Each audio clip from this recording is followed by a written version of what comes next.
Hi అండి, welcome to my channel. ఈరోజు అయితే నేను ఉగాది స్పెషల్గా కోవా బొబ్బట్లు అయితే చేస్తున్నానండి. దానికోసం ఒక బౌల్ అయితే తీసుకున్నాను.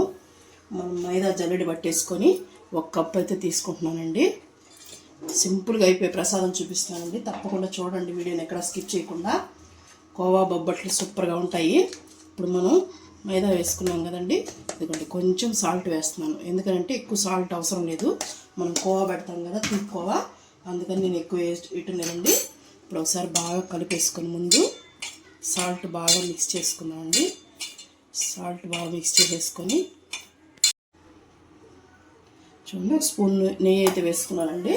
నెయ్యి కూడా వేసుకొని ఒకసారి బాగా నెయ్యి పట్టించుకున్నామండి. దీనికి పిండికి మనకి ప్రసాదం ఏం చేయాలా అనుకుంటుంటాం కదండి పండగలప్పుడు. ఇలాంటిదైతే సింపుల్గా అయిపోతుంది. మనం కోవా ఒకటి చేసి పెట్టేసుకున్నామంటే సింపుల్గా అయిపోతుందండి. నేనైతే మా షాప్లో తెచ్చుకున్నాను కోవా. మీరైతే ఒక 1/2 లీటర్ పాలు కొట్టేసుకున్నారంటే కోవా రెడీ అయిపోతుందండి. చక్కెర వేసేసుకొని మీకు తీపికి తగినంత కొట్టేసుకొని రెడీగా పెట్టుకున్నారంటే అయిపోతుంది ఇది. ఇప్పుడు నేను ఇది మా షాప్లో తెచ్చాను కాబట్టి మీకు చూపిస్తున్నానండి. ఎందుకంటే బాగా కలిపేసాం కదా, చూసారు కదా, ఇలా వచ్చేసిన తర్వాత ఇప్పుడు కొద్దిగా వాటర్ పోసుకుంటూ మనం చపాతీ పిండిలా కాకుండా కొద్దిగా లూజ్గానే కలుపుకోవాలండి. మరి గట్టిగా ఏం కలపకూడదు. మనం దీనికి బొబ్బట్లకి చూపిస్తాను మీకు పిండి ఎలా కలపాలనేది. బాగా లూజ్గా ఉండాలి, మరీ లూజ్గా కాకుండా మరీ టైట్గా కాకుండా.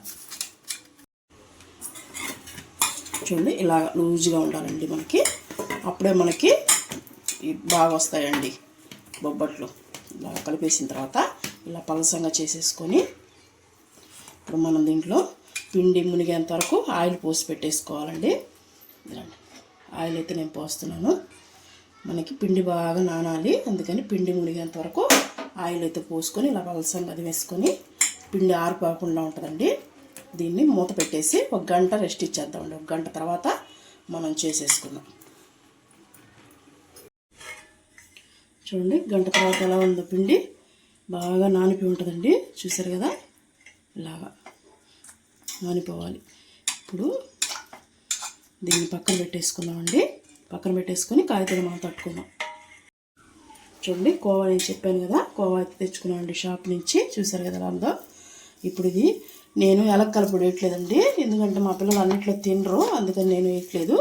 మీరు వేసుకోండి మీకు కావాలనుకుంటే, టేస్ట్ ఇంకా బాగుంటుంది. ముద్దలు ఇలా చేసుకుందాం. మనం ఎంత సైజు పెడతామో అంత సైజు చేసుకుందామండి. ఎక్కువ ఉంటేనే స్టఫింగ్ బాగుంటుంది, అందుకని నేను పెద్ద పెట్టేస్తున్నానండి.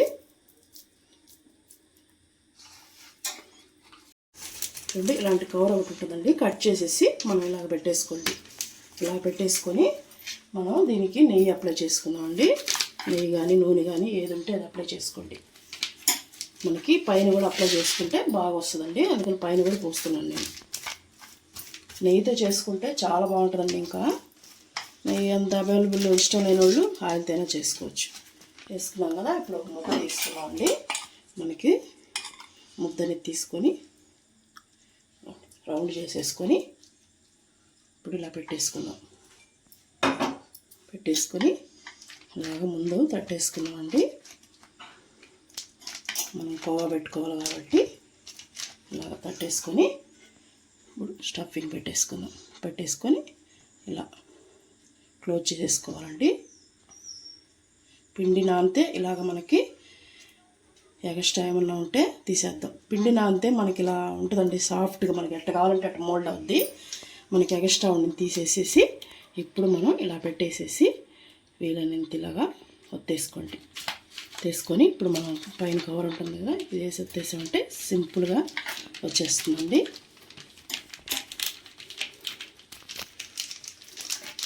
చూడండి ఎలా స్ప్రెడ్ అవుతుందో.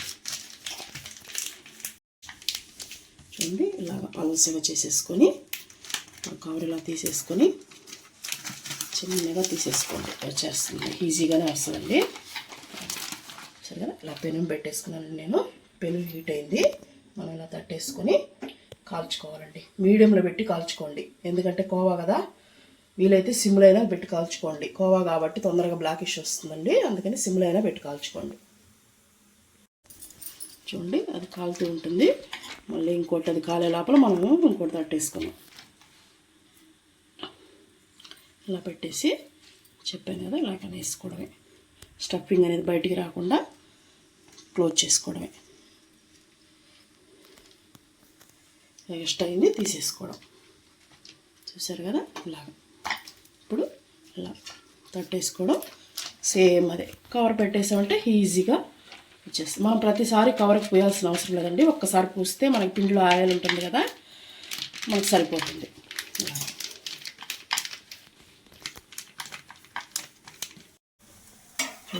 సైడ్ కాలిన తర్వాత ఇంకో సైడ్ తిప్పుకున్నాం అండి. ఇప్పుడు మనం నెయ్యి వేసుకున్నాం. మనకు బొబ్బట్లు అంటే నెయ్యి కదా, నెయ్యి మీకు ఇష్టం, ఎంత నెయ్యి కావాలంటే అంత నెయ్యి వేసుకోవచ్చండి. మన ఇష్టం అది. మీకు ఇష్టం లేకపోతే ఆయిల్తోనే కాల్చుకోవచ్చు. ఎక్కువ అనుకుంటారు, మళ్ళీ ఇటు తిరగేసిన తర్వాత మళ్ళీ వేసుకుంటున్నానండి. చూసారు కదా, ఇలాగా చూడండి, ఇలాగ మీడియంలో పెట్టుకొని ఎలా ఉందో చూసారు కదా, కోవా బొబ్బట్టు ఇంత బాగుందో చూడండి, స్మూత్గా. ఇప్పుడు మళ్ళీ మనం ఇంకోటి కూడా వేసేసుకున్నామండి.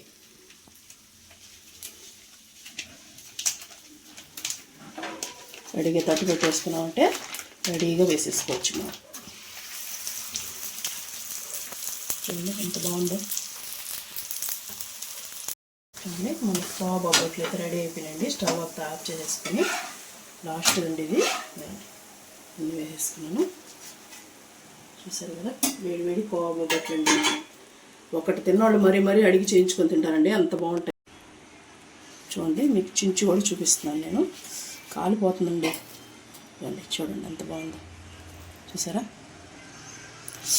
స్వెట్ ఉందో చూడండి. కోవా బొబ్బట్టు అయితే రెడీ అయిందండి. ఈ వీడియో ఇంతేనండి. మీకు కానీ నచ్చినట్లయితే ఒక లైక్ చేయండి.